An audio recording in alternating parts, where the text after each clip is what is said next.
Hello friends, నా పేరు సందీప్. మీరు చూస్తున్నారు సందీప్ 360 టెక్. ఈరోజు వీడియోలో మనం ఒక బ్లాగ్ స్పాట్ డొమైన్కి కస్టమ్ డొమైన్ అనేది ఏ విధంగా లింక్ చేయాలి, అది కూడా హోస్టింగర్లో ఉన్న డొమైన్ని మనం ఏ విధంగా లింక్ చేయాలని తెలుసుకోబోతున్నాం. సో ఇది వచ్చేసి మనకు ఒక సబ్స్క్రైబర్ రిక్వెస్ట్ చేశారు. వాళ్ళకి ఈ ప్రాసెస్ చేయడానికి పాసిబుల్ అవ్వట్లేదని రిక్వెస్ట్ చేయడం జరిగింది. అదేవిధంగా మన సబ్స్క్రైబర్ ఎవరైనా బ్లాగ్ స్పాట్ అదేవిధంగా హోస్టింగర్ డొమైన్ని ఏ విధంగా లింక్ చేయాలో తెలియకపోతే యూజ్ అవుతుంది అనేసి నేను డీటెయిల్గా వీడియో చేస్తున్నాను. సో మీరు కనుక ఈ వీడియో మొదటిసారి చూస్తే తప్పకుండా సందీప్ 360 టెక్ యూట్యూబ్ ఛానల్ని సబ్స్క్రైబ్ చేసుకోండి. అలాగే పక్కనే ఉన్న బెల్ ఐకాన్ని ఈ విధంగా క్లిక్ చేసి ఆల్ ఆన్ ఆప్షన్ సెలెక్ట్ చేసుకుంటే మరిన్ని ఇలాంటి ఇంట్రెస్టింగ్ అండ్ ఇన్ఫర్మేటివ్ వీడియోస్ అందరికంటే ముందుగా మీరు నోటిఫికేషన్ ద్వారా తెలుసుకోవచ్చు. సో ఇక్కడ నేను హోస్టింగర్ అదేవిధంగా బ్లాగ్ స్పాట్లోకి లాగిన్ అయ్యాను. వాళ్ళ వెబ్సైట్ నేమ్ వచ్చేసి eduhunt.info.blogspot.com అని ఉంది ప్రజెంట్. దాన్ని మనం ఇప్పుడు ఏం చేస్తున్నామంటే eduhunt.info.tech లోకి చేంజ్ అయిపోతున్నాం. సో అది ఏ విధంగా ఏంటో మనం ఇప్పుడు ఒకసారి ప్రాసెస్ అనేది చెక్ చేద్దాం. ముందుగా మీరు మీ బ్లాగ్ స్పాట్ మెయిల్ ఐడి ఏదైతుందో దాన్ని ఉపయోగించి లాగిన్ అవ్వండి. అదేవిధంగా హోస్టింగర్ అకౌంట్ ఏదైతుందో దాంట్లో కూడా లాగిన్ అవ్వండి. సో లాగిన్ అయిన తర్వాత మనం ఇప్పుడు ఏం చేయాలంటే ఇక్కడ మనకి సెట్టింగ్స్ అనేవి చేంజ్ చేయాల్సి ఉంటుంది. సో ఈ సెట్టింగ్స్లో మనం ఇంతకుముందు ఆల్రెడీ ఒక వీడియో చేసాము బ్లాగ్ స్పాట్కి కస్టమ్ డొమైన్ ఎలా చేయాలని. బట్ అప్పుడు ఇంటర్ఫేస్కి టోటల్గా చేంజ్ అయింది బ్లాగ్ స్పాట్ అనేది. అందుకే నేను మళ్ళీ వీడియో చేయడం జరుగుతుంది. సో ఇక్కడ మనం చూస్తే ఆప్షన్ కనిపిస్తుంది కదండి, సెట్టింగ్స్లో మీరు కొంచెం స్క్రోల్ డౌన్ చేయగానే వస్తుంది కస్టమ్ డొమైన్ అనే ఆప్షన్. ఇక్కడ మీరు చూడొచ్చు కస్టమ్ డొమైన్, దీన్ని మీరు సెలెక్ట్ చేసుకోండి. సో సెలెక్ట్ చేసుకున్న తర్వాత మనకి ఈ విధంగా డొమైన్ నేమ్ అడుగుతుంది. ఇక్కడ మనం ఏం చేయాలంటే మనం ఏదైతే డొమైన్ నేమ్ యాడ్ చేయాలి అనుకుంటున్నామో ఆ పర్టికులర్ డొమైన్ నేమ్ మనం కాపీ చేసి పేస్ట్ చేయాలి. సో మనం ఏదైతే డొమైన్ నేమ్ ఇప్పుడు యాడ్ చేయాలనుకుంటున్నామో ఆ డొమైన్ నేమ్ని క్లిక్ చేశాను. సో క్లిక్ చేసిన తర్వాత మనకి ఈ విధంగా వస్తుంది కదా. ఇప్పుడు నేను దీన్ని కాపీ చేస్తున్నాను ఈ విధంగా. సో కాపీ చేసి ఇక్కడ మనం యాడ్ చేయాలి కదా, ఇక్కడ పేస్ట్ చేయండి. అయితే ముందుగా మనం ఇక్కడ ఏం చేయాలంటే www. అని ఇవ్వాల్సి ఉంటుంది. ఓకేనా, ఇలా ఇస్తేనే మనకి అది యాడ్ అవుతుంది. అది మనకి సేవ్ అనే ఒక ఆప్షన్ ఉంది, సేవ్ మీద క్లిక్ చేయండి. సో క్లిక్ చేసిన తర్వాత మనకు ఒక వార్నింగ్ వస్తుంది అనమాట. పర్టికులర్గా ఇక్కడ మనకి ఒక వార్నింగ్ అనేది ఈ విధంగా రావడం, we have not been able to verify our authority to this domain అనేసి చెప్పి మనకి ఈ విధంగా వస్తుంది. ఇప్పుడు మనం ఏం చేయాలంటే ఇక్కడ మనకి కొన్ని డిఎన్ఎస్ డీటెయిల్స్ ఉంటాయి. ఈ డిఎన్ఎస్ డీటెయిల్స్ అనేవి మన హోస్టింగర్ అకౌంట్లో అప్డేట్ చేయాల్సి ఉంటుంది. సో దాని గురించి మనం ఇక్కడ కొంచెం జూమ్ చేసి చూపిస్తున్నాను. సో మీరు ఇక్కడ చూడొచ్చు ఫాలోయింగ్ టు సీనేమ్స్ అని ఉంది కదా. సో సీనేమ్ 1 సీనేమ్ 2 అనేది మనం దాంట్లో ప్లేస్ చేయాలి. అగైన్ మళ్ళీ నేను ఇప్పుడు హోస్టింగర్లోకి వెళ్తున్నాను. సో హోస్టింగర్లోకి వెళ్ళిన తర్వాత ఇప్పుడు మనం చేంజెస్ చేయాల్సిన డిఎన్ఎస్లో చేంజ్ చేయాలి. మీకు ఇక్కడ కనిపిస్తుంది కదా domain overview contact information DNS. So DNS మీద సెలెక్ట్ చేసుకోండి. సెలెక్ట్ చేసుకున్న తర్వాత మనకి డిఫాల్ట్గా ఈ విధంగా ఉంటాయి డిఎన్ఎస్ డీటెయిల్స్ అన్నీ కూడా మనకి ఇక్కడ కనిపిస్తాయి. మేనేజ్ డిఎన్ఎస్ రికార్డ్స్ అని ఒక ఆప్షన్ ఉంది కదా, ఈ విధంగా మనకి డిఫాల్ట్గా ఉన్న డిఎన్ఎస్ డీటెయిల్స్ అన్నీ కూడా వస్తాయి. సో ఇక్కడ మనం ఏం చేయాలంటే డిఎన్ఎస్ అనేవి యాడ్ చేయాలి. సో ఎలా యాడ్ చేయాలని మీకు చూపించబోతున్నాను. ముందుగా మనకి ఇక్కడ కనిపిస్తుంది కదండి సీనేమ్ అనేది నేమ్ వచ్చేసి www అని ఉంది. ఓకే, ఫస్ట్ దీన్ని మీరు కాపీ చేసుకోండి. సో కాపీ చేసుకున్న తర్వాత దీంట్లో ఆల్రెడీ మనకి సీనేమ్ అనేది ఇక్కడ ఆల్రెడీ www అని ఉంది కాబట్టి దీన్ని మనం ఎటువంటి ఎడిట్ అని చేయాల్సిన అవసరం లేదు. ఒకవేళ మీకు ఈ విధంగా లేకపోతే ఇక్కడ మనకి ఎడిట్ అని ఒక ఆప్షన్ ఉంది కదా, ఎడిట్ మీద క్లిక్ చేయండి. క్లిక్ చేస్తే ఇలా వస్తుంది. ఇక్కడ మనకి ఏదైతే ఉందో ఇక్కడ మీరు దాన్ని పేస్ట్ చేయండి. సో ఓకే, మనం ఇప్పుడు పేస్ట్ చేసాము. దాని తర్వాత మనం చూసినట్టయితే కనుక ఇంకో ఆప్షన్ కనిపిస్తుంది ghsgoogle.com అనేసి కనిపిస్తుంది. ఓకే, దీన్ని మీరు కాపీ చేయండి. అగైన్ కాపీ చేసి ఇక్కడ మనకి ఆల్రెడీ డొమైన్ ఏముంది దాన్ని రిమూవ్ చేసి దీన్ని ప్లేస్ చేసి అప్డేట్ మీద క్లిక్ చేయండి.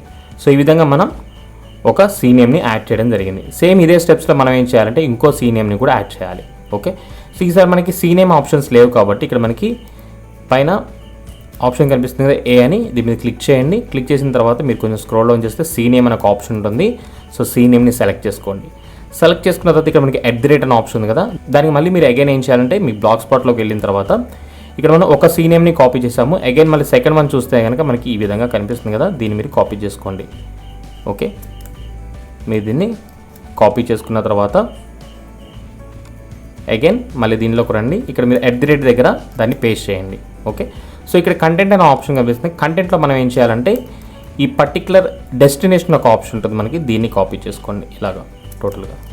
ఓకే, సో దీంట్లో మనం కంటెంట్ దగ్గర పేస్ట్ చేసి ఇక్కడ యాడ్ రికార్డ్ అనే ఆప్షన్ కనిపిస్తుంది, యాడ్ రికార్డ్ మీద క్లిక్ చేయండి. సో ఇక్కడ మీకు 14,400 ఉంది. దీన్ని మీరు ఎటువంటి చేంజెస్ అనేవి చేయకండి, జస్ట్ సీనేమ్ని సెలెక్ట్ చేసుకొని మనకి ఏవైతే బ్లాగ్ స్పాట్లో ఇచ్చారో వాటిని కాపీ చేసి ఇక్కడ పేస్ట్ చేసి యాడ్ రికార్డ్ మీద క్లిక్ చేయండి. సో మనకి సక్సెస్ఫుల్గా రికార్డ్స్ అనేవి యాడ్ చేసుకున్నాము. డిఎన్ఎస్ రికార్డ్ క్రియేటెడ్ సక్సెస్ఫుల్ అని ఒక నోటిఫికేషన్ కూడా వచ్చింది. ఓకే, సో ఇక్కడ మనం ఇవి రెండు యాడ్ చేసాం. సో వన్స్ మీరు ఈ ప్రాసెస్ అంతా కంప్లీట్ అయిపోయిన తర్వాత మనకి ఇక్కడ ఇంకో URL కనిపిస్తుంది కదా లాస్ట్లో https://support.google.com answers అని, దీన్ని మీరు కాపీ చేయండి. ఓకే, సో ఎందుకు అనేది కూడా మీకు చెప్తాను. ఇది కాపీ చేసి న్యూ ట్యాబ్లో ఓపెన్ చేయండి. అంటే దీంట్లో మనకి కొన్ని IP అడ్రస్ డీటెయిల్స్ ఇస్తారు. ఆ IP అడ్రస్ డీటెయిల్స్ కూడా మనం దీంట్లో అప్డేట్ చేయాల్సి ఉంటుంది. ఓకే, సో ఇలా చేసిన తర్వాత మీరు కొంచెం స్క్రోల్ డౌన్ చేస్తే ఇక్కడ మీకు కొన్ని కనిపిస్తాయి. సో చూసారు కదా, స్టెప్ 3లో redirect from the URL without sub domains to your blogs URL ఉంది కదా, ఇక్కడ మనకి 4 ఆప్షన్స్ కనిపిస్తాయి ఏ రీడైరెక్ట్స్ అనేసి. సో మనకి దీన్ని మీరు కాపీ చేసుకోవాలి. ఓకే, సో ఈ విధంగా మీరు ఫస్ట్ వన్ని కాపీ చేసుకోండి. సో కాపీ చేసుకున్న తర్వాత అగైన్ మళ్ళీ మీరు మీ హోస్టింగర్ దాంట్లోకి వెళ్ళిన తర్వాత ఇక్కడ మనం ఏ రికార్డ్స్ అనేవి యాడ్ చేయాలి కాబట్టి సో దాని గురించి ఇక్కడ మనకి ఏ అని ఆల్రెడీ డిఫాల్ట్గా ఉంది. సో ఇక్కడ మీరు ఏం చేయాలి, @ అనేది మీరు టైప్ చేయాల్సి ఉంటుంది. @ కంటెంట్ దగ్గర ఆ రికార్డ్ నేమ్. ఓకే, ఈ విధంగా ఏదైతే మనం ఇంత కాపీ చేసామో ఇక్కడ 4 ఉన్నాయి కదా. సో దీంట్లో మీరు చూడొచ్చు అంత నెంబర్ ఒకటే ఉంటుంది, కేవలం ఈ 32 దగ్గరే చేంజ్ అవుతుంది. 32, 34, 36, 38 అనేది ఉంటుంది. మిగతా అన్నీ కూడా సేమ్ ఉంటాయి. 216, 239 ఇవన్నీ కూడా 21, కానీ కేవలం మనకి ఈ 32, ఈ 34 ఉన్నాయి కదా, ఇవి మాత్రమే డిఫరెంట్ ఉంటాయి. కాబట్టి మీరు సేమ్ దాన్ని కాపీ చేసి పేస్ట్ చేసి చేంజ్ చేసుకుంటే సరిపోతుంది. సో ఇప్పుడు మీరు ఏం చేశారు, దీంట్లో ఏ రికార్డ్లో తీసుకున్నారు, ఇక్కడ @ అనే సింబల్ని ఎంటర్ చేశారు. తర్వాత మీరైతే ఫస్ట్ కాపీ చేశారు దాన్ని చేసి ఇక్కడ మనకి యాడ్ రికార్డ్ అనే ఆప్షన్ కదా, దీని మీద క్లిక్ చేయండి. సో ఈ విధంగా మనం వాళ్ళు ఏవైతే 4 ప్రొవైడ్ చేశారో ఆ పర్టికులర్ 4 ఏ రికార్డ్స్ని మనం దీంట్లో యాడ్ చేయాల్సి ఉంటుంది. అప్పుడు మనకు డొమైన్ అనేది రీడైరెక్ట్ అయ్యి మనైతే కస్టమ్ డొమైన్ తీసుకుని దాన్ని చూపిస్తుంది. సో సక్సెస్ఫుల్గా మనం చేసాము. సో నేను ఫాస్ట్గా మీతో కూడా యాడ్ చేయబోతున్నాను. సో ఇక్కడ మనకి @ సో కంటెంట్లో మనం పేస్ట్ చేసాం కాబట్టి నా అనుకున్నాగా 32 దగ్గర మీరు 34 లేదా కాపీ చేసి పేస్ట్ అనేది చేయొచ్చు, యాడ్ రికార్డ్. ఓకే, అగైన్ @ దగ్గర 34 తీసుకున్నాం, ఇప్పుడు మనం 36 అండ్ దెన్ ఫైనల్గా @ ఇక్కడ మనకి సేమ్ పేస్ట్ చేసి 38. ఓకే, సో ఈ విధంగా మనకి ఇక్కడ ఏవైతే చూపించారో రికార్డ్స్ అనేవి ఏ రికార్డ్స్ అనేవి సో 216, 239, 32, 34, 36, 38 ఈ 4 కూడా మనం ఏం చేసాం సక్సెస్ఫుల్గా మనం ఏదైతే హోస్టింగర్ అకౌంట్లో మన డొమైన్ ఉందో దాన్ని DNSలో ఏ రికార్డ్స్లో యాడ్ చేసాం. సో అవి కూడా నేను ఇప్పుడు చూపిస్తాను. మీరు ఇక్కడ చూడొచ్చు మనం ఏదైతే యాడ్ చేసామో. So first of all 32 add చేసాము, 34, 36 అదేవిధంగా లాస్ట్లో 38 అనేది యాడ్ చేయడం జరిగింది. ఓకే, ఇప్పుడు మీరు బ్లాగ్ స్పాట్లోకి వెళ్ళిన తర్వాత ఇందాక మనకి ఇక్కడ ఎర్రర్ అనేది వచ్చింది కదా, ఇప్పుడు నేను చేస్తున్నా అంటే సేవ్ మీద క్లిక్ చేస్తున్నాను. ఇప్పుడు మనకి ఎర్రర్ అనేది రిమూవ్ అయిపోతుంది. సో చూసారు కదా, మనకి ఎర్రర్ అనేది రిమూవ్ అయిపోయింది, కస్టమ్ డొమైన్ అనేది యాడ్ అయిపోయింది. సో యాడ్ అయిపోయిన తర్వాత ఇక్కడ మనకి రీడైరెక్ట్ డొమైన్ అనేసి ఇక్కడ ఉంది కదా, మీరు దీన్ని సెలెక్ట్ చేసుకోండి. సెలెక్ట్ చేసుకొని మనకి డొమైన్ అనేది ఇప్పుడు రీడైరెక్ట్ అయిపోతుంది. ప్రీవియస్గా మన బ్లాగ్ స్పాట్ అనేది ఈ విధంగా ఉంది, మీరు ఇక్కడ చూడొచ్చు eduhuntinfo.blogspot.com అని ఉంది కదా. అగైన్ మళ్ళీ ఇప్పుడు నేను చేస్తున్నాం, నేను అవన్నీ సెట్టింగ్స్ చేశాం కాబట్టి ఇక్కడ మనకి లాస్ట్లో ఒక ఆప్షన్ ఉంటుంది వ్యూ బ్లాగ్ అని, నేను దాని మీద మళ్ళీ క్లిక్ చేస్తున్నాను.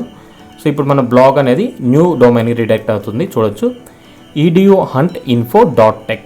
సో ప్రీవియస్గా ఏమో మనకి ఈ విధంగా ఉంది blogspot.com అని, ఇప్పుడు మనం రీడైరెక్ట్ చేసాం కాబట్టి ఆటోమేటిక్గా ఉంది. బట్ మనకి నాట్ సెక్యూర్ అని వస్తుంది కదా, దీనికి మనం ఏం చేయాలంటే ఇక్కడ మనకి HTTPS యాక్టివేట్ చేసుకోమని ఒక ఆప్షన్ ఉంటుంది. మీరు ఇందాక అయితే డొమైన్ యాడ్ చేశారో దాని కిందే ఉంటుంది, మీకు చూపిస్తాను. సో ఇందాక మనం యాడ్ చేసింది కస్టమ్ డొమైన్ కదా, ఇక్కడ మనం కస్టమ్ డొమైన్ పబ్లిషింగ్లో కస్టమ్ డొమైన్లో యాడ్ చేసాము. అగైన్ దాని కిందే మనకి HTTPS అని కనిపిస్తుంది. ఓకే, దీన్ని మీరు ఏం చేయాలంటే యాక్టివేట్ చేయండి. సో కొన్నిసార్లు ఇది HTTPS మనకి ఇమీడియట్గా యాక్టివేట్ అవుతుంది, కొన్నిసార్లు 1 అవర్, కొన్నిసార్లు మనకి 24 అవర్స్ కూడా టైం తీసుకుంటుంది. బట్ మీరు కంగారు పడొద్దు, ఈ విధంగా మీరు యాక్టివేట్ చేసుకున్న తర్వాత ప్రజెంట్ మీరు ఏదైతే ఉందో దాన్ని ఒకసారి రిఫ్రెష్ చేయండి. సో SSL యాక్టివేట్ అయితే కనుక ఓకే, లేకపోతే మీరు వెయిట్ చేయండి, తప్పనిసరిగా మీ డొమైన్ ఏదైతే ఉందో దానికి SSL అనేది యాక్టివేట్ అవుతుంది.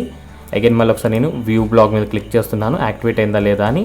సో చూసారు కదా, మనకి SSL అయితే యాక్టివేట్ అయింది, కానీ ఇక్కడ the site cannot be reached అని వచ్చింది. ఎందుకు అంటే కనుక టోటల్గా మన SSL యాక్టివేట్ అయ్యి స్క్రిప్ట్ అనేది లోడ్ అవడం కోసం టైం తీసుకుంటుంది. ఇలా ఎర్రర్ వచ్చిందా మీరు ఏమీ టెన్షన్ పడొద్దు.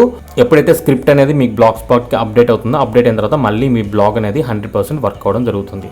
సో చూసారు కదండి, ఈరోజు వీడియోలో మనం బ్లాగ్ స్పాట్ డొమైన్ని కస్టమ్ డొమైన్కి ఏ విధంగా లింక్ చేయాలి, అది కూడా హోస్టింగర్లో ఉండే డొమైన్ని ఏ విధంగా లింక్ చేయాలని క్లియర్గా ఎక్స్ప్లెయిన్ చేయడం జరిగింది. సో ప్రీవియస్గా దీని గురించి ఒక వీడియో చేశాను, అప్పుడు నేను GoDaddy డొమైన్ యూస్ చేయడం జరిగింది. అప్పుడు ఇంటర్ఫేస్కి ఇప్పుడు ఇంటర్ఫేస్కి బ్లాగ్ స్పాట్లో చాలా చేంజెస్ వచ్చాయి, అందుకని నేను మళ్ళీ డీటెయిల్గా ఎక్స్ప్లెయిన్ చేస్తున్నాను. సో మీకు కనుక ఈ వీడియో నచ్చినట్టయితే తప్పకుండా లైక్ చేయండి. అదేవిధంగా Sandeep 360 tech YouTube channel subscribe చేసుకోండి, పక్కనే ఉన్న బెల్ ఐకాన్ యాక్టివేట్ చేసుకొని ఆల్ ఉన్న ఆప్షన్ సెలెక్ట్ చేసుకుంటే ఇలాంటి మరిన్ని ఇంట్రెస్టింగ్ అండ్ ఇన్ఫర్మేటివ్ వీడియోస్ అందరికంటే ముందుగా మీరే తెలుసుకోవచ్చు. Thank you for watching.